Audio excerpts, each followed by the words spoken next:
Personas misteriosas. Algunos las veneran, otros las consideran siniestras, la mayoría no las comprende. Durante mucho tiempo han sido perseguidas por sus creencias. Decenas de miles fueron torturadas y ejecutadas. Son brujas. Las quemaban en grupo. Desde siempre se ha considerado a las brujas como ancianas feas que adoraban al diablo. Hollywood recurrió al tema de las brujas para contar historias fantásticas. Pero según las brujas actuales, esas historias no reflejan la realidad. Creían que sacrificábamos aves en el patio y que rezábamos al diablo. Los rituales de las brujas han provocado incluso debates políticos. No es una religión.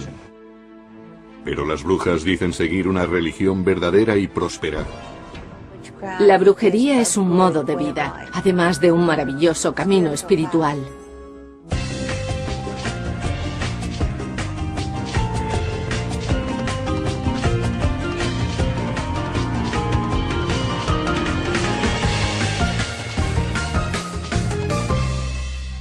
Brujas. Se encuentran en todas las clases sociales y en las culturas de todo el mundo. Son doctoras, maestras e incluso soldados. Pero tampoco las brujas de hoy son aceptadas por la sociedad. Hay un tipo que al pasar frente a nuestra casa se pone a gritar que vamos a morir y que iremos al infierno. Silver Ravenwolf, de Harrisburg, Pensilvania, es esposa, madre y una escritora de éxito. También es la líder del Black Forest Clan, un aquelarre o asamblea de brujas. Este grupo cuenta con 800 miembros repartidos por todo el país. Silver asegura que la brujería ha existido en su familia durante siglos. Bruja y brujería son conceptos de los que me siento muy orgullosa. Considero que es un honor formar parte de ello. Es lo que hicieron mis antepasados.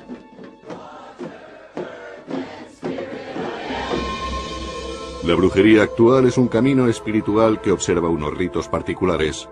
Siguen ciclos vitales y estacionales. No practican la magia para hacer daño, sino para producir bienestar. Es una práctica enraizada en la historia. Y a pesar de las connotaciones negativas, estas mujeres y algunos hombres, como Christopher Pensack, están orgullosos de perpetuarla. Yo soy brujo. Prefiero esa denominación. La palabra inglesa witch, bruja, procede del inglés antiguo, Wicca. Las brujas actuales traducen la palabra Wicca del anglosajón. Significa dar forma, cambiar. Wicca es también el nombre de una religión moderna, naturalista, basada en la antigua brujería. Pero no todas las brujas practican la Wicca. Ese es uno de los muchos malentendidos que existen sobre ellas. Por supuesto, el mayor mito sigue siendo que adoramos a Satán, un dios maligno. Pero no existe ningún vínculo con Satán. No tenemos ninguna deidad diabólica. Las raíces de la brujería se pierden en los inicios de la historia. Antes del cristianismo, en la época de los celtas, las brujas festejaban a la tierra y rezaban a las fuerzas de la naturaleza. Utilizaban hierbas y pócimas y se las consideraba expertas curanderas. Se creía que eran capaces de sanar. Eran como los curanderos actuales.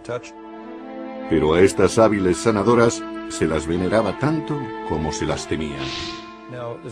En la curación existe una interesante paradoja, porque el poder de curar implica también el poder de infligir daño. Durante los primeros años de la cristiandad y hasta la Edad Media, la brujería era algo habitual. En Europa, las brujas convivían pacíficamente con los cristianos. Si tienes un hijo muy enfermo y alguien dice que puede curarle con métodos sobrenaturales, no le vas a hacer muchas preguntas sobre sus credenciales. La Iglesia no se molestaba en perseguir activamente a las personas que realizaban estas prácticas. Simplemente se limitaba a advertir a los cristianos que se apartasen de ellas. En esa época, el ataque de la religión contra las brujas fue mínimo, prácticamente nulo. En 1231, la Iglesia Católica Romana creó la Santa Inquisición para apresar a los herejes y a los no creyentes. A lo largo del siglo XIII, las autoridades cristianas empezaron a condenar la brujería. Creía que en esta práctica se adoraba al diablo.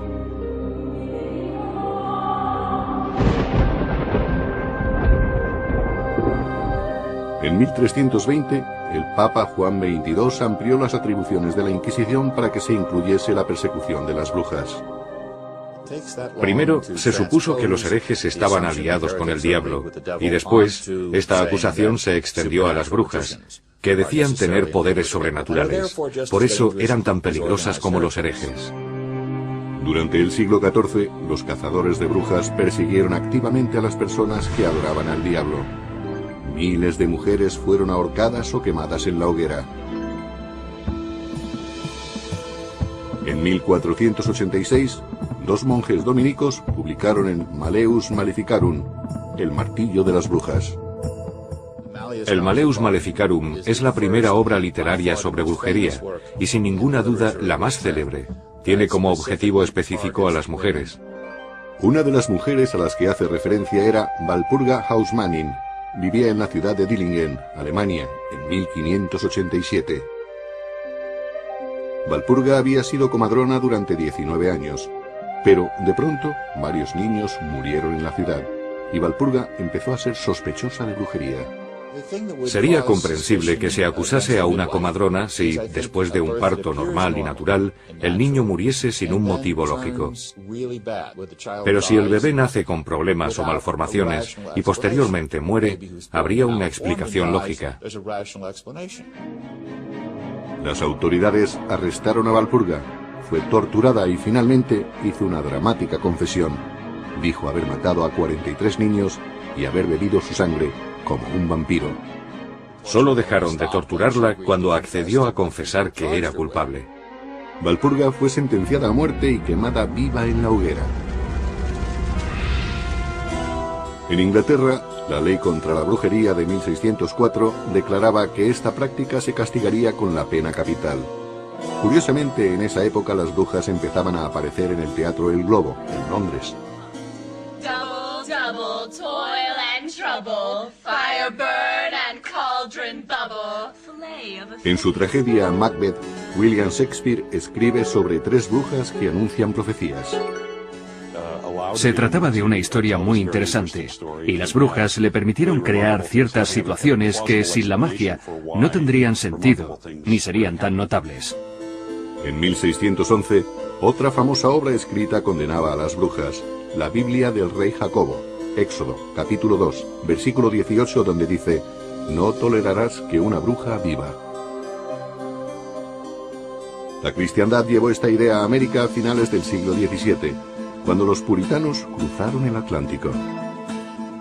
En Salem, Massachusetts, la existencia de brujas provocó la histeria colectiva.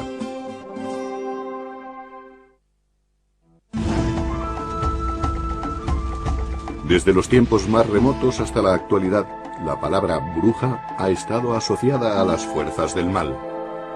Durante el siglo XVII se perseguía y se mataba a las brujas en toda Europa occidental. América también condenó la brujería en Salem, Massachusetts.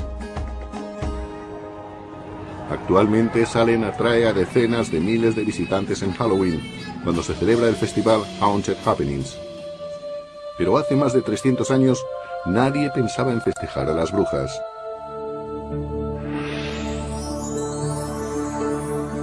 Los puritanos se marcharon de Europa porque la Iglesia de Inglaterra los había decepcionado. En 1620 llegaron con los peregrinos a la América colonial. Querían crear una iglesia mejor. La Iglesia de Inglaterra estaba comprometida con dos religiones. Era medio católica y medio protestante.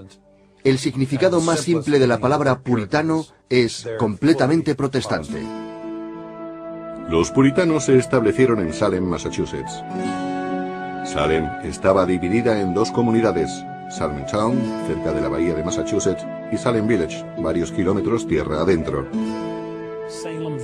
Salem Village era una comunidad agraria del interior, mientras que Salem Town era una ciudad comercial más sofisticada. Salem Village tenía su propia parroquia dirigida por el reverendo Manuel Parris. Su esposa Elizabeth estaba enferma muy a menudo. Vivían con sus 2 hijas, un hijo y una sobrina. Fue en el interior de su modesta casa donde comenzó el problema de las brujas de Salem. Era el invierno de 1692. Lo que ocurrió en 1692 fue que confluyeron muchos acontecimientos inesperados y hubo muchas alteraciones, tanto sociales como económicas y religiosas. En aquella época, Salem Village era una sociedad fragmentada y algo malo estaba a punto de ocurrir. El reverendo Parrish dejaba con frecuencia a su hija Betty de 9 años y a su sobrina Abigail de 11 al cuidado de la esclava de la familia, Tituba. Era una india arawak del Caribe, una mujer negra que el reverendo Parrish había traído de Barbados. Tituba contaba a las 2 niñas fantásticas historias de su vida en Barbados y les hablaba de magia y vudú. Era un secreto demasiado interesante y enseguida llegó a las otras chicas del pueblo que se unieron al trío mágico. Las chicas adivinaban el futuro echando clara de huevo en un recipiente con agua y observando las formas. Por supuesto, esto iba contra las creencias puritanas. Poco después, Betty y Abigail empezaron a comportarse de un modo extraño. Tenían ataques epilépticos y entraban en trance. El médico del pueblo no encontró una explicación física y su diagnóstico fue obra de brujería. Esta conclusión confirmaba las creencias de los puritanos. Los espíritus poblaban una vasta realidad invisible.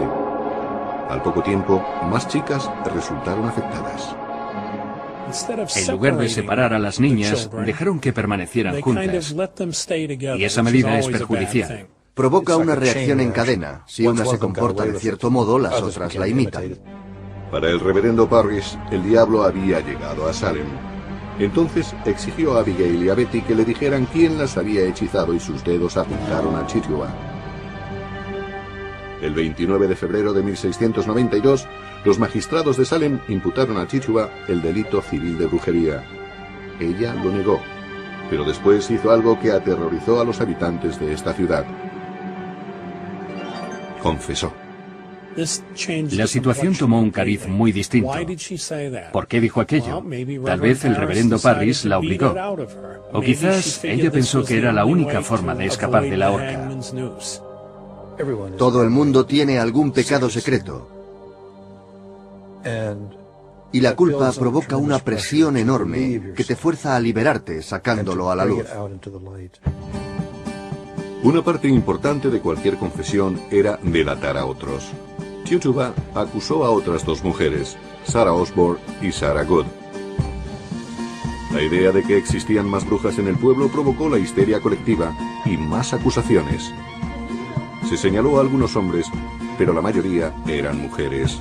Las ideas patriarcales sostenían que las mujeres eran criaturas irracionales y por tanto capaces de aliarse con el diablo.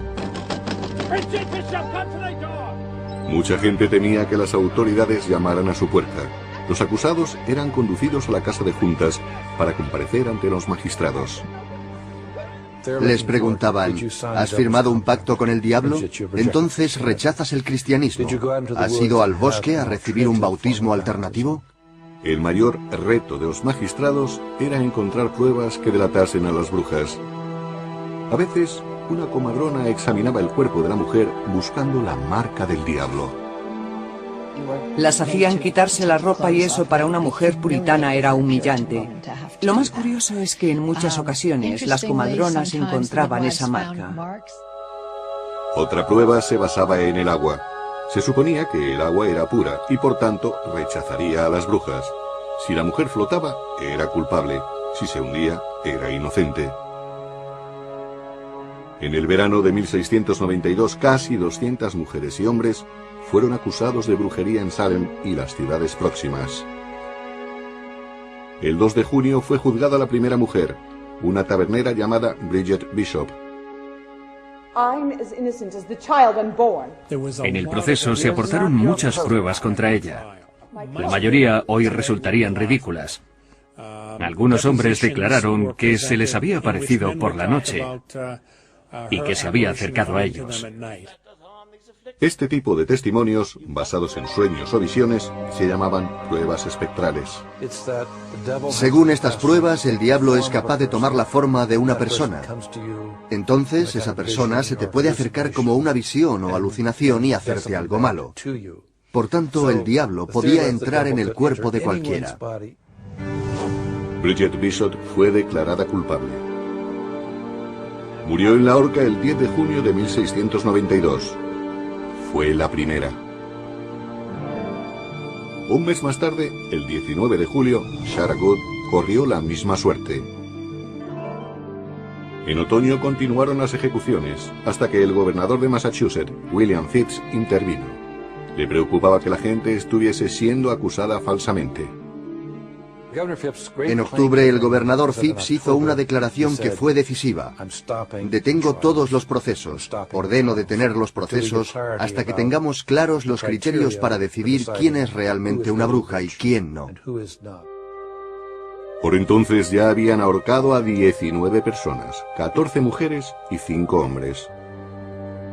Un hombre fue literalmente aplastado hasta la muerte bajo una tabla que sostenía pesadas piedras. Al menos 5 personas murieron en prisión mientras esperaban el juicio. Chichuba fue liberada y vendida a otra familia. 5 años más tarde, en enero de 1697, más de una docena de personas admitieron haber declarado en falso. La vergüenza de los procesos de Salem ayudó a poner fin a las ejecuciones de brujas en la América colonial.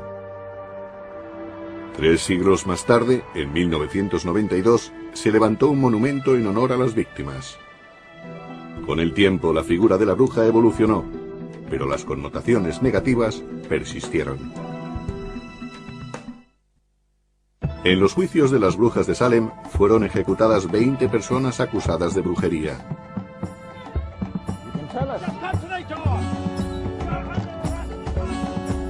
En Salem, la histeria que condujo a acusaciones y ejecuciones erróneas provocó la vergüenza de la ciudad, y eso logró acabar con las persecuciones. A finales del siglo XVII, la obsesión por las brujas había terminado en América y declinaba en Europa. Al comenzar el siglo de las luces, la figura de la bruja evolucionó.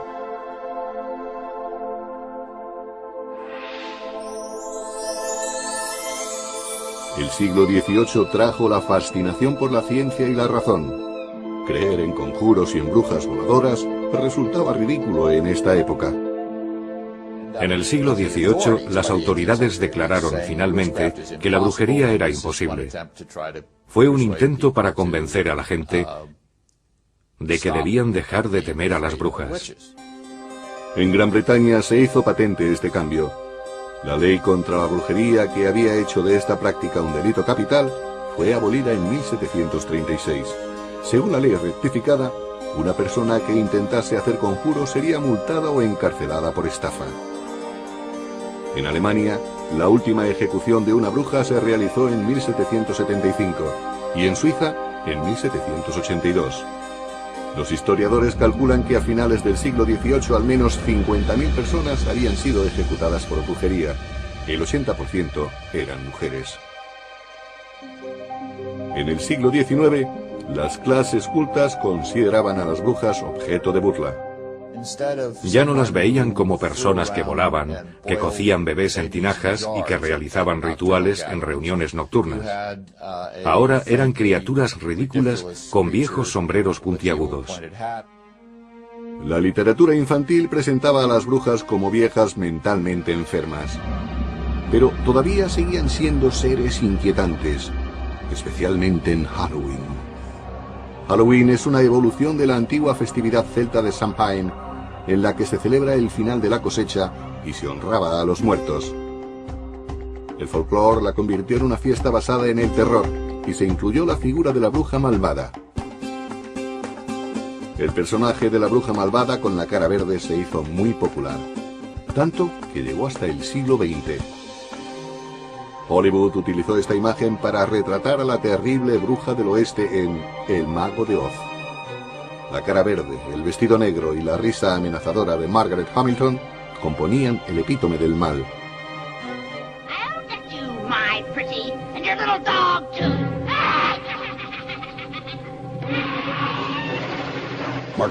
Margaret Hamilton es la quinta esencia de las brujas. Siempre lo será. Casi todas las brujas que han venido después de Margaret Hamilton se han basado en esa imagen. El gorro puntiagudo, la larga nariz y la voz que todos saben imitar. Menos yo. Todas estas cosas nos rebajan, dan una mala imagen y disminuyen nuestro valor. Las brujas modernas, como Laurie Cabot, se sienten ofendidas por los estereotipos. Cabot vive en Salem, Massachusetts, y suele llevar el vestido negro tradicional.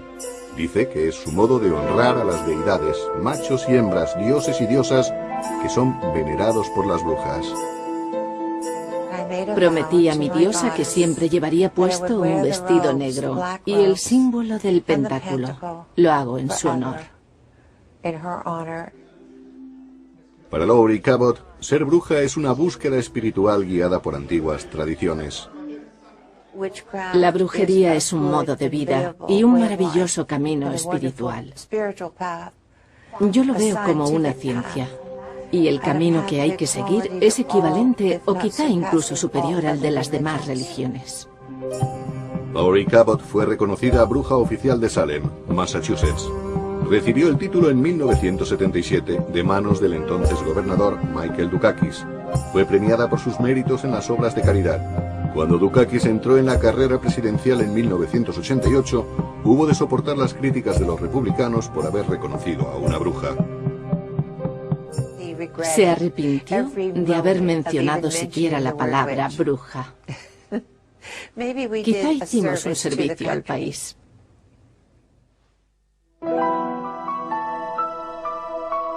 Laurie Cabot nació en 1933 en Wewoka, Oklahoma, y asegura que mostraba un don especial desde pequeña. Yo predecía cosas, veía lo que iba a ocurrir. Y mi padre siempre decía, tiene que haber una ciencia detrás de esto. Por eso empezamos a buscar y a investigar en bibliotecas.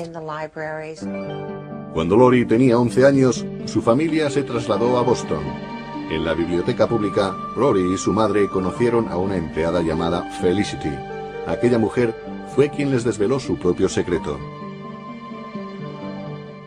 Dijo en voz baja, soy una bruja de Kent, Inglaterra, y creo que su hija también es bruja. Entonces mi madre soltó un grito. No sabía cómo actuar. Felicity se ofreció para enseñar brujería a Laurie.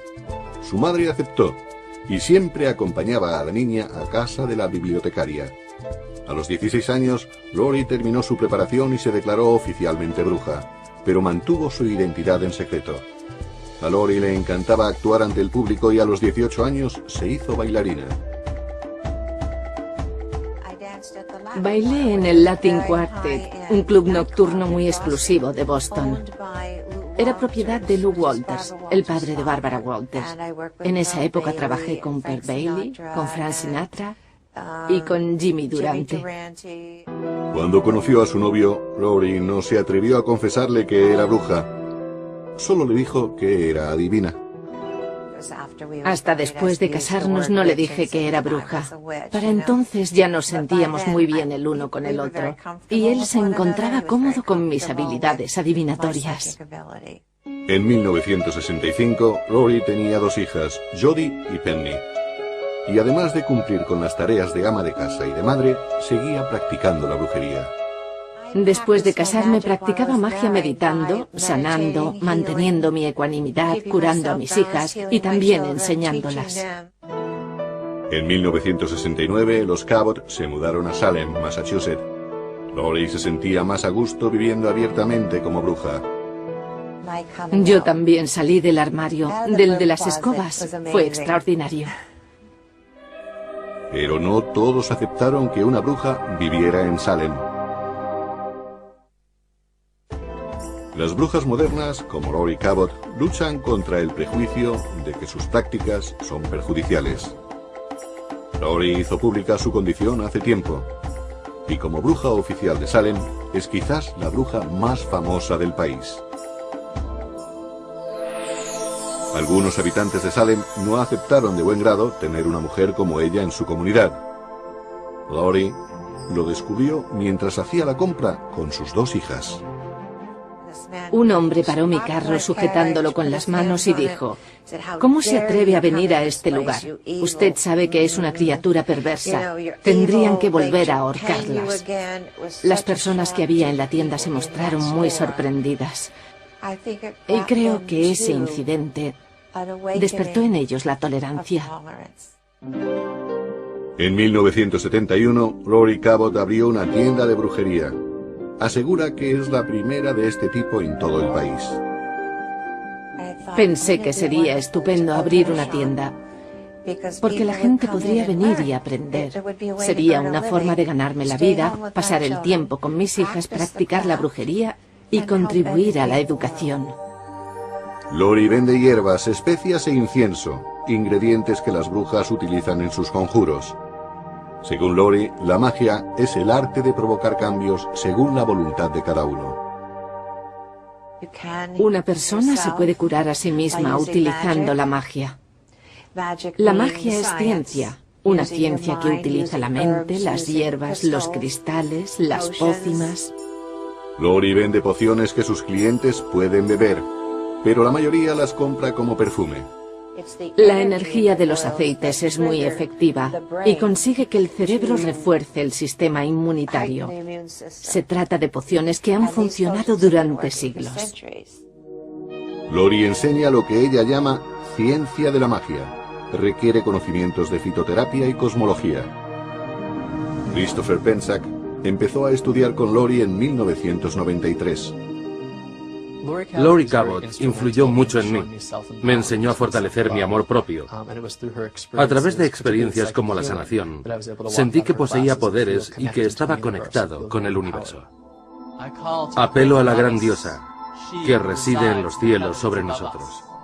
Cabot también enseñó a Penczak una de las funciones principales de las brujas, hacer conjuros. Un conjuro es una plegaria ofrecida a las deidades con un fin específico, generalmente una curación. Yo pido, mientras arden estas llamas, que solo dejen curación, salud y rectitud. Desde que se graduó en la universidad en 1995, Penczak se ha dedicado a la magia. Ha escrito más de una docena de libros sobre el tema y se define a sí mismo como brujo, en contra de la creencia popular de que los hombres deben llamarse hechiceros.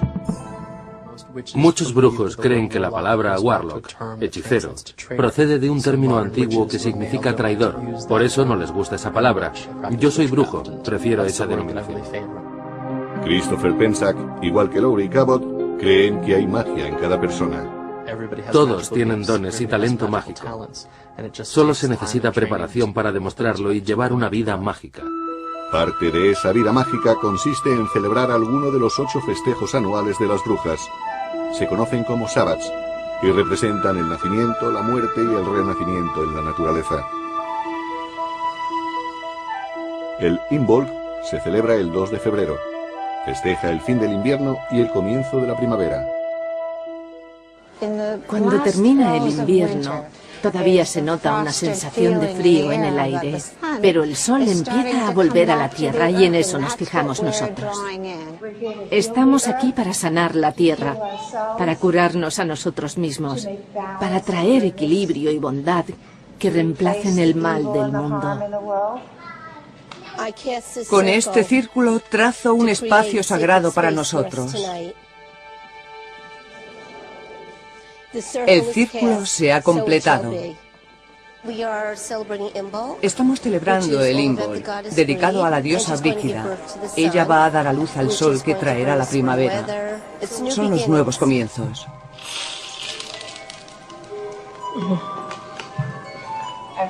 Se nos ha concedido el don del fuego, el espíritu, el amor, la sanación y todas las artes mágicas. Tenemos semillas de girasol. ¿Hay algo mejor que la vuelta del sol a la tierra? Alzamos estas semillas sobre nuestras cabezas. Esperamos que ellas rejuvenecerán la tierra. Bendecimos las semillas y después todos nos llevamos algunas a casa para sembrarlas y que empiecen a crecer. Feliz encuentro, feliz partida y feliz encuentro otra vez.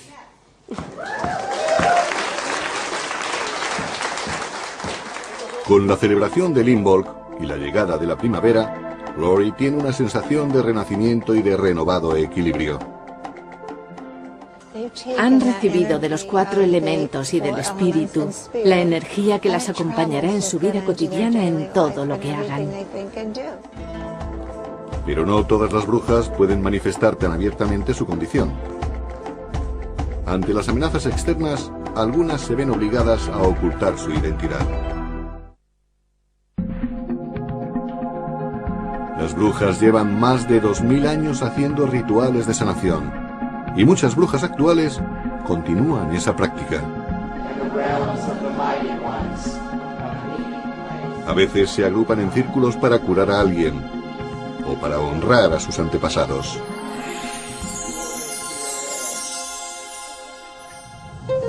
Silver Ravenwolf asegura que procede de una familia de brujas.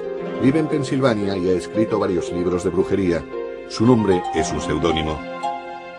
Adopté un seudónimo porque vivía en un pueblo pequeño y sabía que mi familia iba a ser discriminada. Y así fue. Dice que sus antepasados también fueron perseguidos. En 1679 huyeron de Alemania y se instalaron en Pensilvania.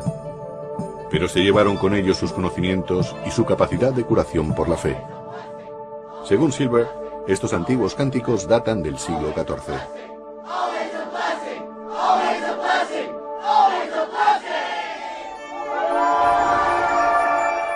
Silver nació en 1956 y creció escuchando historias sobre la brujería que practicaban sus antepasados. Pero su madre era protestante y Silver fue educada como tal. Silver nunca se consideró una devota cristiana, pero sí creía en el poder de la magia. De niña realizaba sus propios conjuros sobre sus juguetes favoritos. Utilizaba una muñeca para exponer mis deseos y siempre se cumplían.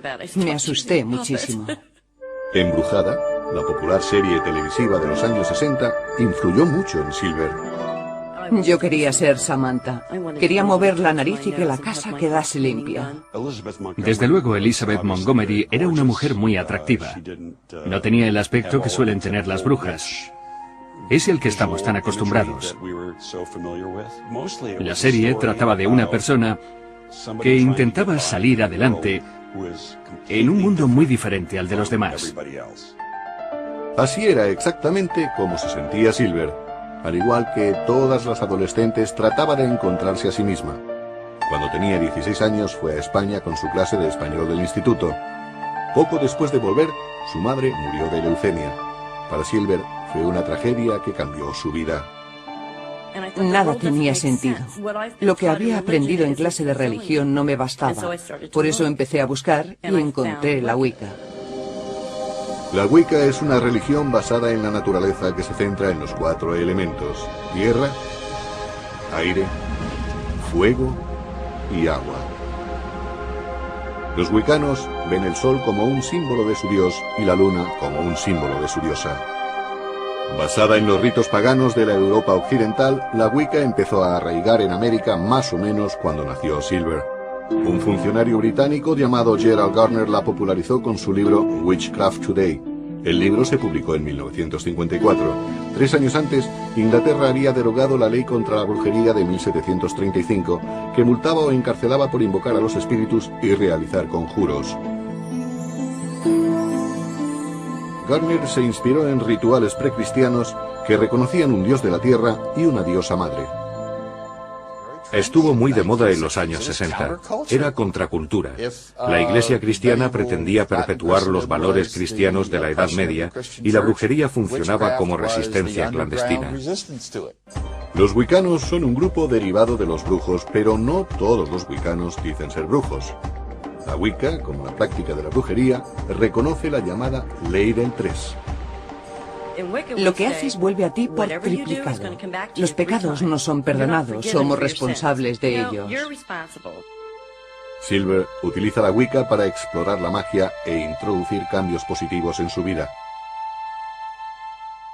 Es un modo de disfrutar y comprender esta ciencia. La magia es física cuántica. Silver estudió física cuántica para aprender la relación entre energía y materia. Se podría decir que yo era una bruja solitaria. Siempre practicaba por mi cuenta. No había tenido preparación y actuaba según mis instintos. En 1980, Silver conoció a su vecino Irving McCormick, al que llamaban Mick. Poco después se enamoraron y se casaron. Mick aprendió la Wicca de su esposa. Tuvieron 4 hijos y al principio mantuvieron sus prácticas en secreto, pero los vecinos se enteraron. Creían que sacrificábamos aves en el patio y que rezábamos al diablo. Silver decidió practicar abiertamente su religión para demostrar que no hacía nada malo. Los wiccanos creen que todo desprende energía y que pueden atraerla en sus rituales.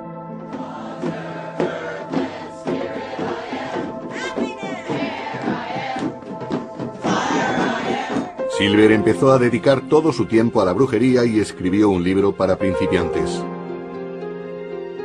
En 1993 publicó Montarse en una escoba de plata. Fue todo un éxito. Silver Ravenwolf es la líder del Black Forest Clan, un grupo de brujas con sus mismas creencias. Estamos muy unidas. Cuanto mayor es el número de personas, mayor es el poder que se ejerce. Estamos pidiendo a las energías de la Tierra que vengan a ayudarnos y que nos guíen en nuestras prácticas. Así podremos completar el ritual. Silver emplea la magia de sus antepasados para realizar conjuros de sanación.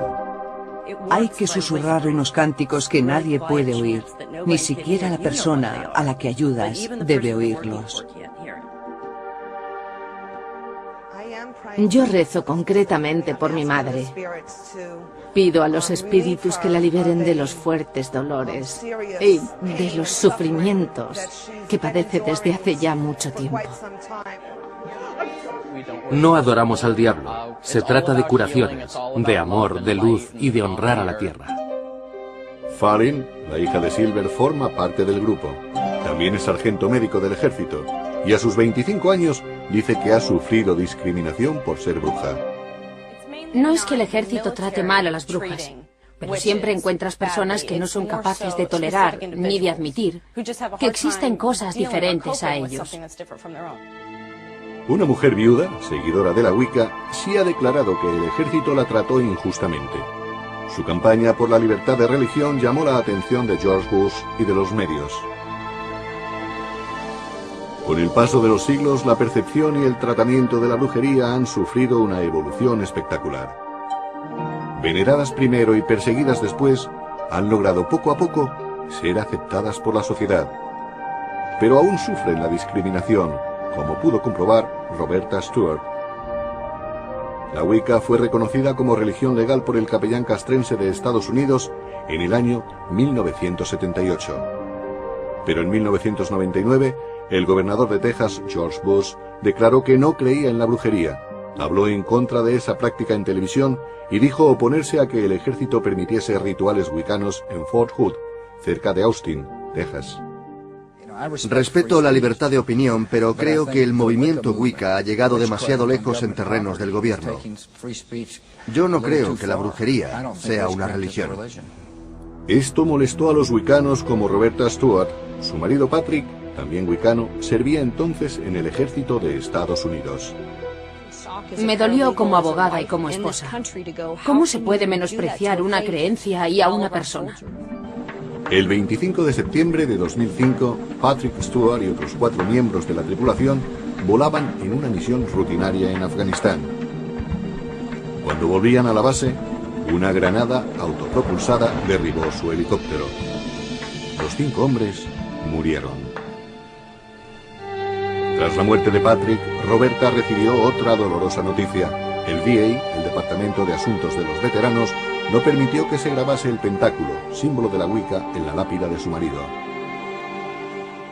Fue un duro golpe. Me dijeron que debido a nuestra fe, no se había grabado ninguna inscripción en su lápida. No podían poner el pentáculo. Entonces me eché a llorar. Aunque el ejército reconocía la Wicca como religión legal, El Departamento de Asuntos de los Veteranos tenía su propia escala de valores y no grabaría el símbolo de esa religión en una lápida. Roberta supo que los wicanos luchaban por aquel derecho desde 1997. No iba a permitir que deshonrasen a mi marido y el amor que compartíamos. Así que seguí luchando.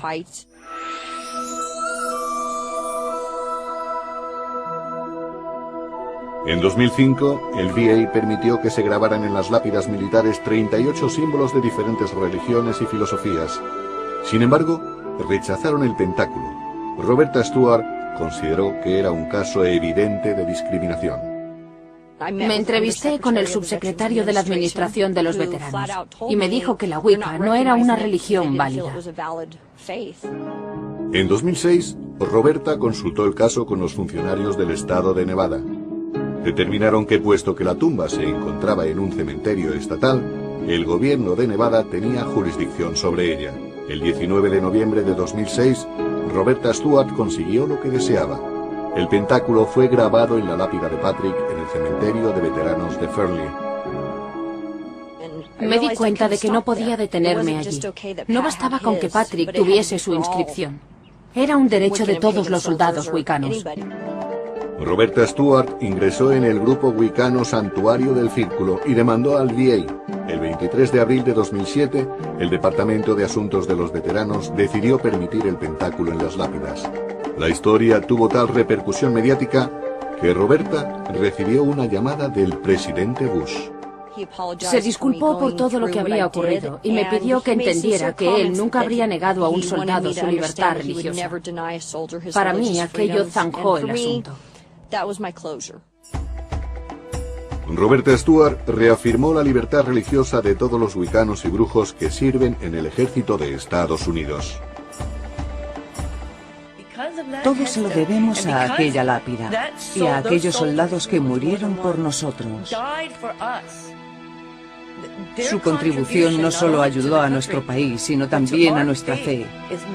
Y ha sido una ayuda realmente inestimable. Perdón. Me siento mejor si pienso que no solo murió por su país, sino que murió por una causa que ayudó a nuestra fe. Aunque ahora se comprende y se acepta mejor a las brujas, la cultura popular sigue mostrando cierto recelo. En 1999, la película El proyecto de la bruja de Blair retrataba a las brujas como seres terroríficos. En el proyecto de la bruja de Blair nunca se ve a la bruja. En realidad, solo se ven movimientos de la cámara. Lo que impacta en esa película es el miedo a lo desconocido. La serie de televisión Embrujadas muestra a unas mujeres muy independientes que resultan ser brujas. Aaron Spelling le dio un matiz diferente. Creó brujas buenas y muy hermosas e incluyó tramas amorosas.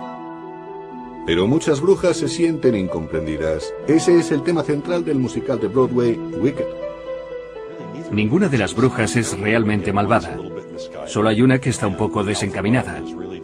Elphaba busca amor y comprensión porque es verde, en un mundo donde nadie más es verde. Los antiguos mitos nos han dejado la imagen de una bruja pintada de verde, pero los que ahora practican la brujería dicen que la bruja mala ha muerto. No es necesario hacer el mal ni perjudicar a nadie para lograr que ciertas cosas se corrijan o sucedan. Se puede neutralizar el daño y podemos protegernos. Pero ¿por qué íbamos a hacer el mal? Las brujas actuales reivindican que el término bruja evoque algo positivo. Ser bruja me da fuerza, hace que me sienta bien y es algo que me llena de energía. Realmente me siento capaz de cualquier cosa. La brujería es una tradición sagrada y quiero imaginar que está volviendo a formar parte de la sociedad. No es algo que deba asociarse con el mal. La gente debe entender que la magia es algo serio y real. Podemos mejorar la humanidad, cambiar el mundo, curar a las personas y sanar la tierra recurriendo a la práctica de la brujería.